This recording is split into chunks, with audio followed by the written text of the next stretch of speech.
नमस्कार, आप देख रहे हैं न्यूज़ पीआर। मैं हूं आदेश पुरी। आज 18 मार्च है और इस वीडियो में हम चर्चा करते हैं देश और बिहार से प्रकाशित होने वाले समाचार पत्रों की वैसी खबरों का जिनका सीधा संबंध आपके और हमारे जीवन से है।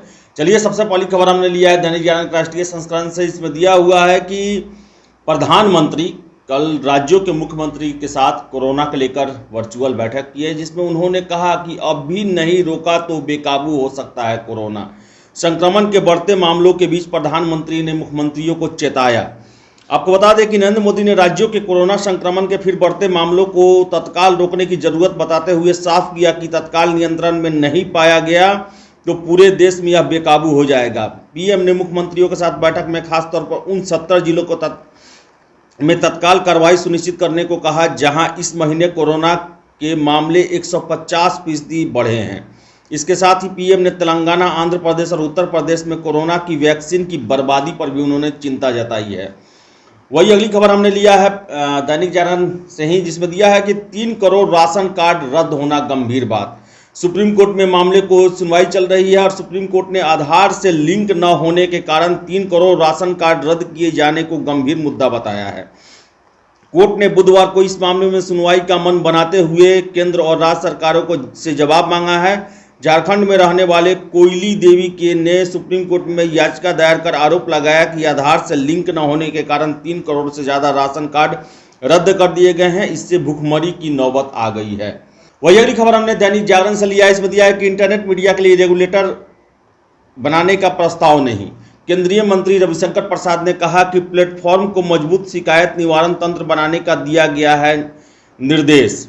और आपको बता दें कि आईटी कानून के तहत 2020 में 9,849 यूआरएल और अकाउंट किए गए हैं ब्लॉक। ये जानकारी जो है केंद्रीय मंत्री रविशंकर प्रसाद के द्वारा दिया गया है। वही अगली खबर भी हमने दैनिक जागरण से लिया। इसमें दिया है कि धार्मिक संस्थाओं को 1 अप्रैल से कराना होगा आयकर पंजीकरण।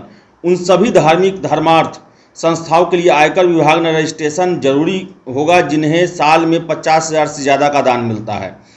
मंदिर, मस्जिद, गुरुद्वारा, चर्च सहित सारे धार्मिक स्थल और धार्मिक संस्थाओं को इस व्यवस्था के दायरे में लाए आएंगी। आयकर विभाग इसके लिए एक पोर्टल भी तैयार कर रहा है जो नए वित्तीय वर्ष यानी 1 अप्रैल से शुरू हो जाएगा। वही अगली खबर हमने दैनिक जागरण से लिया। इसमें दिया है कि इस साल पहली बार एक दिन में 29,000 केस कोरोना मामले के आए हैं और 2 महीने बाद 24 घंटों में सर्वाधिक 188 लोगों ने अपनी जान गंवा दी है कोरोना के कारण। कोरोना महामारी के सामने आने के बाद देश में लगाए गए लॉकडाउन के लगभग 1 साल बाद एक बार फिर से वैसी स्थिति ही उत्पन्न हो गई है। महाराष्ट्र समेत कई राज्यों में तो सीमित लॉकडाउन और रात का कर्फ्यू लगाने जैसे सख्त कदम उठाने पड़ गए हैं। 1 महीने पहले तो ऐसा लगने लगा था कि कोरोना संक्रमण पूरी तरह से नियंत्रण में आ गया है, लेकिन एकाएक मामले जो हैं वो आना शुरू हो गए हैं और ये काफ़ी एक चिंता का विषय है।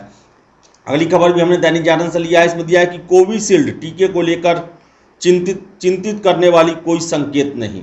सरकार ने यह कहा है ऑक्सफोर्ड एस्ट्राजेनेका कि कोरोना टीके के संभावित दुष्परिणाम और यूरोप के कुछ देशों में इसके इस्तेमाल पर अस्थायी रोक के बीच सरकार ने बुधवार को कहा कि देश में अभी इसके इस्तेमाल को लेकर चिंतित करने वाले कोई संकेत नहीं मिले हैं।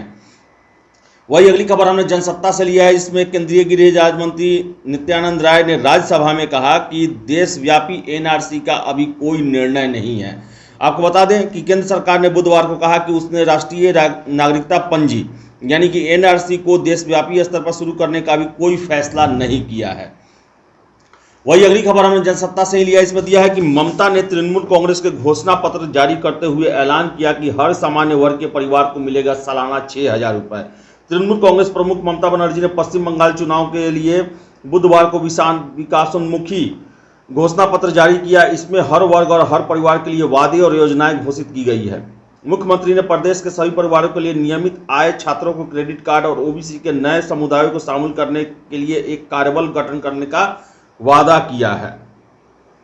वही अगली खबर हमने जनसत्ता से लिया। इसमें दिया हुआ है कि राष्ट्र कवि दिनकर का जन्म स्थान राष्ट्रीय धरोहर घोषित हो और ऐसी मांग जो है भाजपा के सांसद राकेश सिन्हा ने बुधवार को राज्यसभा में रखा और दिनकर के जो भी जन्म स्थान है बेगूसराय में उसे राष्ट्रीय धरोहर घोषित करने की मांग की गई है।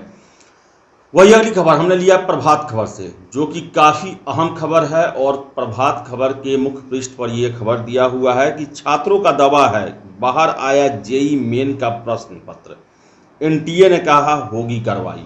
आपको बता दें कि 16 मार्च को जेई मेन का एग्जाम चल रहा है, जो कि आज तक यानी 18 मार्च तक चलेगा। और 16 तारीख की और 17 तारीख के दोनों पालियों के प्रश्न पत्र जो हैं वो वायरल हो रहे हैं। और ऐसे में मोबाइल या किसी भी तरह का यंत्र ले जाने की न तो छात्रों को अनुमति है, न ही शिक्षक को अनुमति है।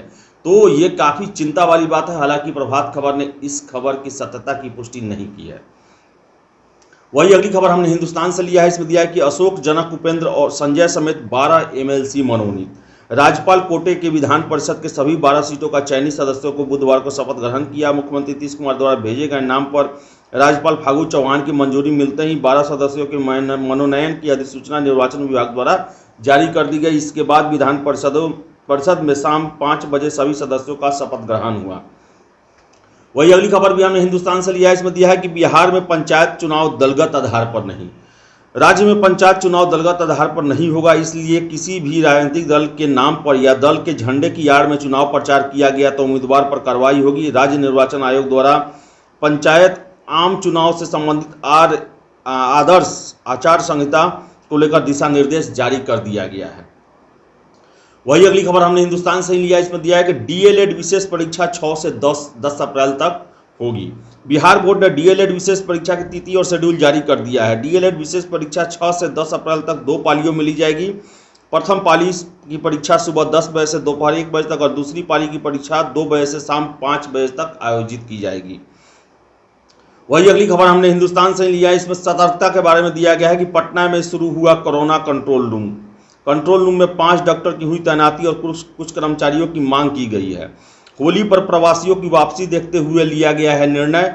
और कंट्रोल रूम में मिलेगी प्रशासनिक इंतजामों की जानकारियां। तो कंट्रोल रूम फिर से शुरू हो गए हैं कोरोना महामारी के मामले को देखते हुए, जो दूसरे राज्यों में मामले आ रहे हैं उसको ध्यान में रखते हुए।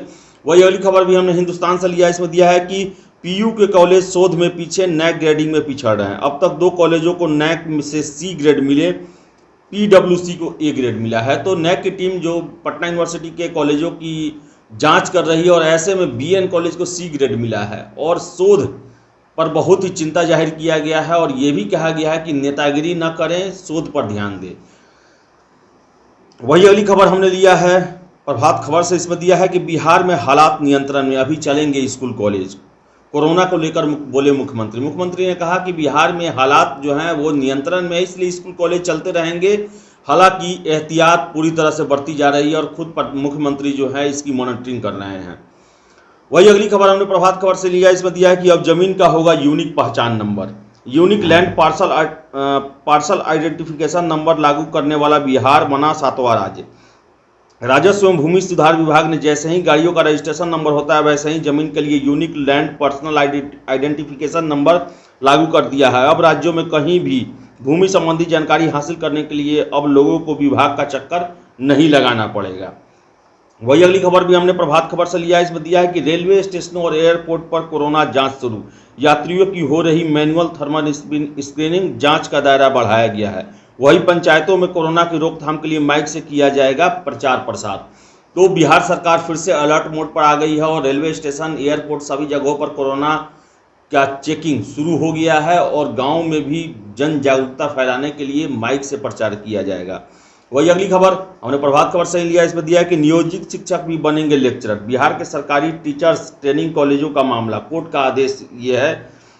आपको बता दें कि पटना हाईकोर्ट ने 60 दिनों में रिजल्ट प्रकाशित करने का भी आदेश दिया है। राज्य के सरकारी विद्यालयों में कार्यरत अर्हताधारी नियोजित शिक्षकों को अब बिहार के teachers training college diet, PTC और बाइट में व्याख्याता बनेंगे। पटना उच्च न्यायालय में दायर याचिका अजय कुमार तिवारी एवं अन्य बनाम राज्य सरकार अन्य के निष्पादन करते हुए न्यायाधीश अनिल कुमार उपाध्याय ने ये आदेश दिया है।